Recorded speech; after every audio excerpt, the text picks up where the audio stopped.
Ny papelika sy ny mana lohateny mahafinaritra anasahana anao sy ny ankohonanao ampitiavana izany.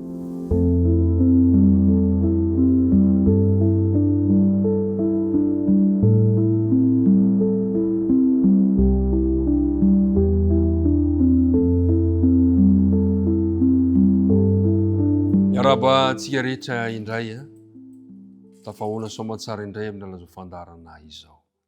Ombanao Andriamanitra ary tsy asaraka aminao ny fiatanany amin'ny tian'io tia amtsikitsiky ny eo anantsika indray amandroany.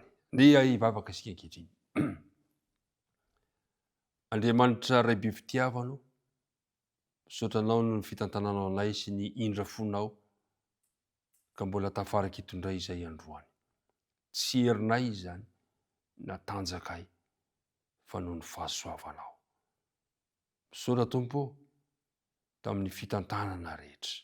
Ankehitriny anefa dia mahatsapa izahay fa mpanompo tsy mahasoa ihany, koa mangataka famelan-keloka, mangataka fanadiovana ary mangataka ihany koa ny firotsahan'ny fanena masina mba hanazava sy hampianatra anay hitaritalana izao fiaraha-mianatra izao. Naran'i Kristy nangatana ny vavaka.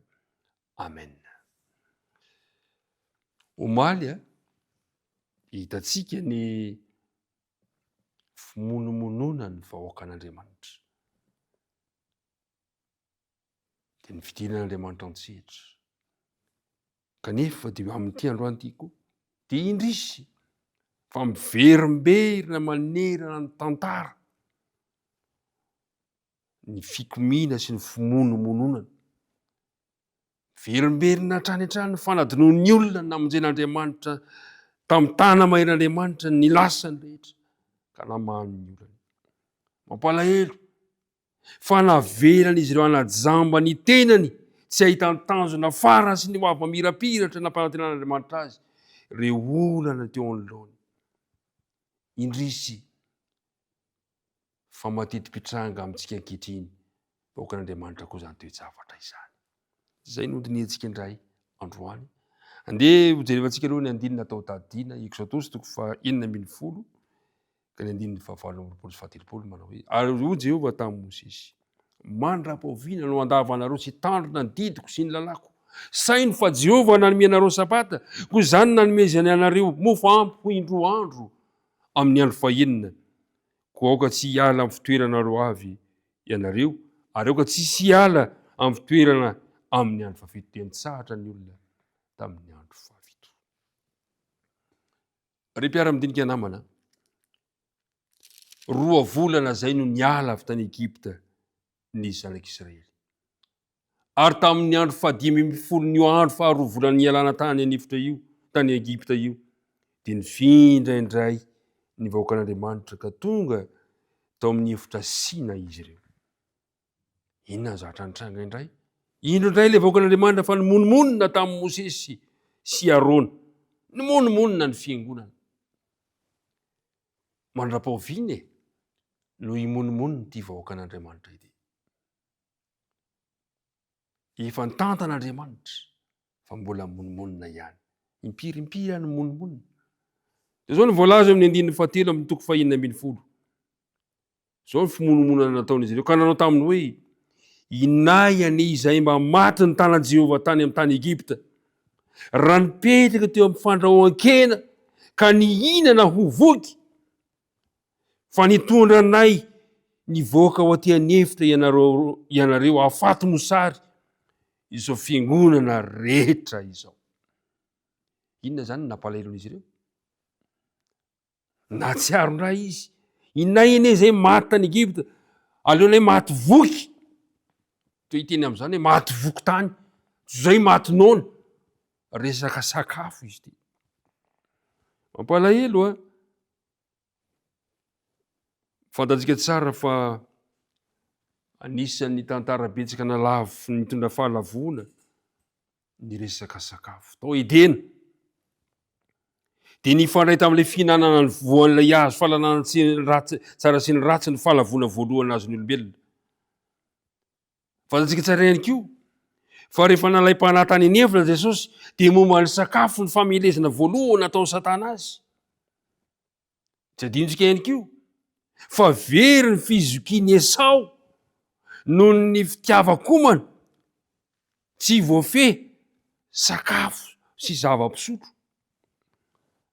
Ary tsy mahagaga raha mampatsiahy ny taranaka teo aoriana Mosesy ao amin'ny bokin'ny Deutéronome 20:7 manao hoe tsy ny mofo ihany no iveloman'ny olona fa izay rehetra teny, izay rehetra laokan'ny vavan'i Jehovah no iveloman'ny olona. Ary mpiara-midinika namana, eto ihany koa dia resaka fihinanana no menomenonan'ny olona. Inay ene izahay maty ny tanan'i Jehovah tany Egypta raha nipetraka teo an'ilany fandrahoan-kena ka nihina ka ho voky. Palahelo zany toe-javatra zany. Mahatsiaro ilay fihinan-kanina tany Egypta. Ankehitriny dia zany zavatra misy amin'izao fotoana izao. Betsaka ireo vahoakan'Andriamanitra izay efa nesoron'Andriamanitra tao amin'izao tontolo izao no mbola mahatsiaro ny ray ireny fihinan-kanina tany amin'izao tontolo izao ireny. Ary misy aza moa lasa miverina. Masoa ihany fa Jehovah miditra ao an-tsehatra. Ary hoy Jehovah tamin'i Mosesy amin'ny 14, indro zao handatsaka mova avy any an-danitra ho anareo dia hivoaka ny olona ka hanangona ho izay sahaza ho aniny isan'andro, izahako toetra azy na handeha manaraka ny lalako izy na tsia. Ary amin'ny andro fahaenina dia amboariny izay azony ary isiny 2 toraka izay angoniny isan'andro. Indro Mosesy fanakany amin'ny vahoakan'ny Israely. Ary Mosesy Arona tamin'ny zanak'Israely, anio hariva dia ho hitanareo, fantatrareo fa Jehovah no nitondra anareo nivoaka avy tany Egypta. Ary rahampitso maraina dia ho hitanareo ny voninahitry Jehovah. Mahafinaritra fa ilay mpitarika ny zanak'Andriamanitra dia miezaka mampahery, mitazona an'izy ireo mandrakariva amin'ny fifantohana, amin'ny fifandraisana amin'Andriamanitra. Ho hitanareo ny voninahitry Jehovah. Dia amin'ny 9 roa Mosesy, ho hitanareo izany raha omeny Jehovah hena hohanina ianareo anio hariva. Ary mofo avoky rahampitso maraina fa efa reny Jehovah ny fimonomonona anareo. Aika izany ity fimonomononako ity reny Jehovah. Ay izany fimonomonona anao io reny Jehovah. Ary Jehovah manome vahaolana mandrakariva. Ny 7:10, 7:10. Ary Jehovah niteny tamin'i Mosesy ka nanao hoe efa reko ny fimonomonona ny zanak'Israely. Mahafinaritra zany. Reny Jehovah koa mitenena aminy hoe anio hariva dia hihinan-kena ianareo, ary rahampitso maraina kosa dia ho voky mofo ianareo ka dia ho fantatrareo fa izao ny Jehovah Andriamanitrareo. Manome ny vahaolana mandrakariva Andriamanitra, ary hitantsika tsara teto ny fandaminana ataon'Andriamanitra fa hihinan-kena ianareo ary voky mofo ianareo. Mazava loatra ary fa ny mana ny mofo avy any an-danitra izay nomen'Andriamanitra ny zanak'Israely nandritra ny 400 taona, ny renireny tany anefitra tamin'ny alalan'io fanomezana io nampianaran'ny tompo azy ireo fa izy ny mpamorona sy mpanome ny zavatra rehetra.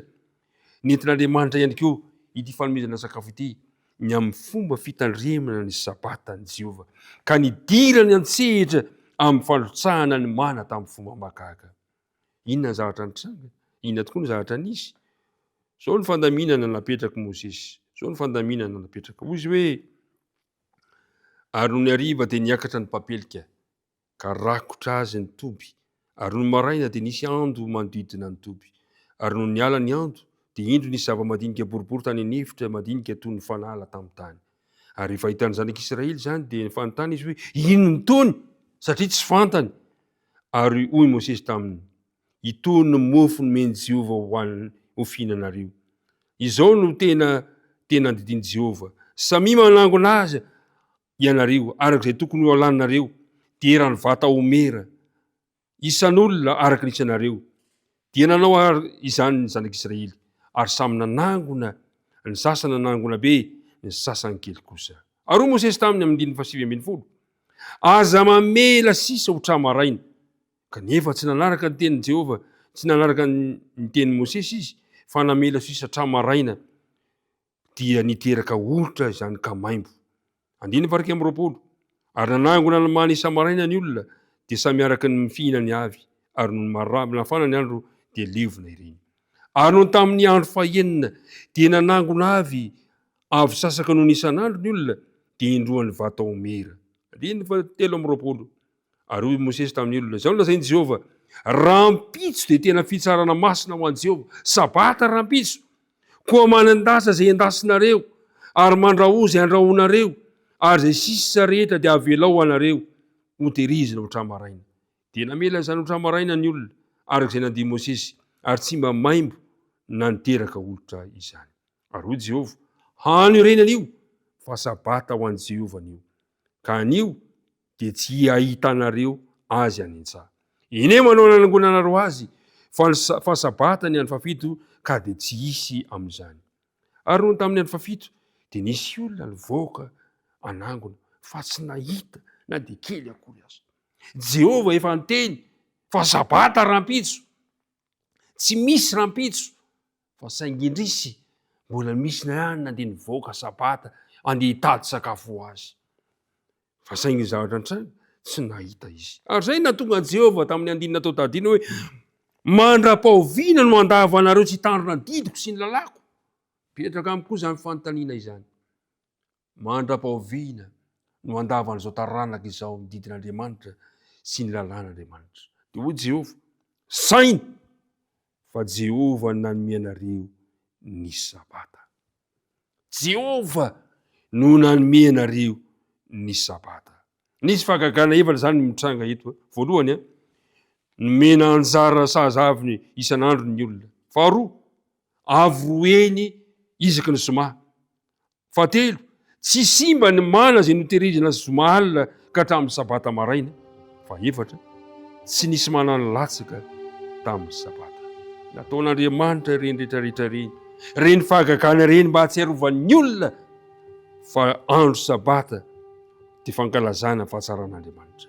Ka zay nahatonga Jehova hiteny amiko sy aminao, sainy fa Jehova nanome anareo ny sabata. Noforonina ho tia sakafo ny olona, ary Andriamanitra dia nanomana sakafo ampy mba hitondra fiainana ho antsika. Ny faniriana zao, aoka toky an'i Jehova ilay manome ny sakafo isika. Averiny le mandeha ny resaka papelika sy ny mana dia ny fomba nitaren'Andriamanitra fa Jehova nanome ny sabata. Nanomen'Andriamanitra ihany koa zany mba izy antoetra, anaiky ve, anaraka ve ny vahoakan'Andriamanitra. Ary mpiara-midinika namana eto am-pamaranana dia ampatsivana antsika ihany koa, saina fa Jehova nanome anareo ny sabata. Any Jehova ny sabata, anjarantsika ny mitandrina izany. Hivavaka antsika ankehitriny. Raha io misaotranao indray zahay no ny teninao izay nomenao anay, ka nahafahanay nandray lesona sarobidy tamin'ity androany ity, fa renao ny fimonomonona anay, kanefa dia manome vahaolana mandrakariva ho anay ianao. Andriamanitra fitiavana ianao, Andriamanitra mahagaga ianao, Andriamanitra tia anay ianao, aoka izany ampahery anay. Nomenao anay ihany koa fampatsiarovana anay fa ianao nanome ny sabata, tokony ho tandremanay. Ampio zahay, ampio reto mpiara-mandinika rehetrarehetra, samy atsiaro an'izany, ka rehefa tonga ny sabata dia samy hitsahatra ho eo aminao zahay. Dia mitahia ary anay amin'ity tontolo andro ity, amin'ny anaran'i Jesosy. Amen.